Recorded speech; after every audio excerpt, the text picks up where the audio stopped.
On December 14th at 8:03 p.m., I broke the biggest rule in all of jazz. And it's not a small infraction like playing the lick too many times. No, no. This is the big one.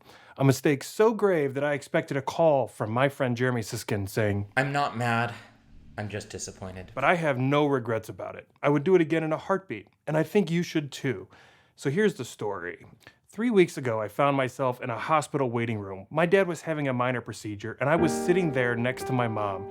She was knitting, I had my headphones on. I remember I was listening to this great song called Dusk Baby by Gerald Clayton, and about halfway through the song, the music fades out and my ringtone plays.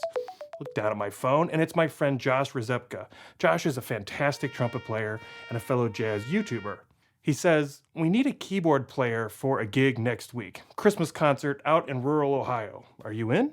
I told him, I said, I've got some personal stuff going on today, but send me the charts and I'll take a look and I'll get back to you tomorrow. And a few minutes later, after we hung up, an email came in from the tour manager with the charts. For reasons that we all know, and that I'm not going to mention, there haven't been a lot of these gigs the last few years. So I was excited to get out and play, but at the same time, I only had a few days to prepare for what was a 2-hour show with a band that I had never played with before. But the charts were straightforward. I'd played most of these songs before, and so I accepted the gig.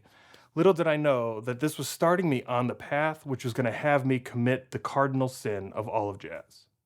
Fast forward a few days, and I was sitting on stage at the gig. I was on stage left, just a little bit off center. Behind me on risers were the bass player and the drummer, and across the stage was the horn section, which included our band leader Josh on trumpet. About halfway through the show, we're playing a jazz ballad version of Have Yourself a Merry Little Christmas, and we're doing it as kind of a jazz trio. It's just me on keyboard, the bass player behind me, and one of the singers.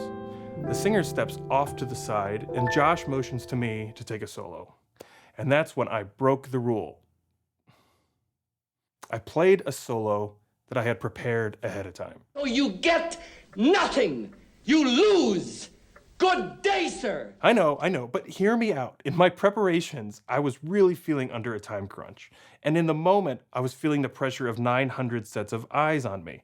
Or is that 1,800 eyes? I never know how to say these things. Who am I to judge that all 900 people have both eyes? Anyway, I'm not being completely genuine with you here. The solo I played was not exactly what I had prepared ahead of time. Actually, I had written down 6 or 7 different solo options. Each one of those options took a different approach. One was rhythmic, another was more like a George Shearing style, another was a little more bebop influenced, and I practiced all of these different versions until I could play them without really thinking about it.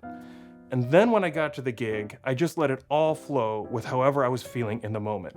I didn't consciously pick one of those solos to perform, but the ideas that I had practiced before just came out of me naturally. Some of the lines I played were more impressions of what I had thought of, but then I let them just kind of be how they needed to be in the moment. And actually, the last line of the whole solo was completely spontaneous. Now, before you pick up a tomato to throw it at me, you should know that I don't regret this at all.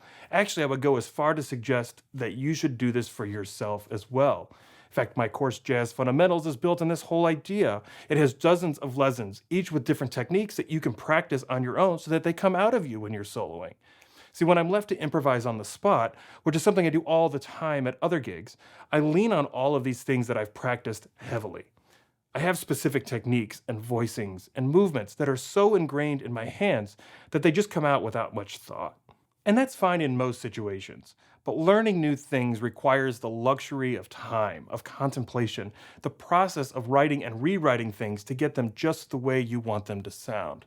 That editorial process is where much of our learning happens. And these processes are in conflict with the idea of spontaneous improvisation.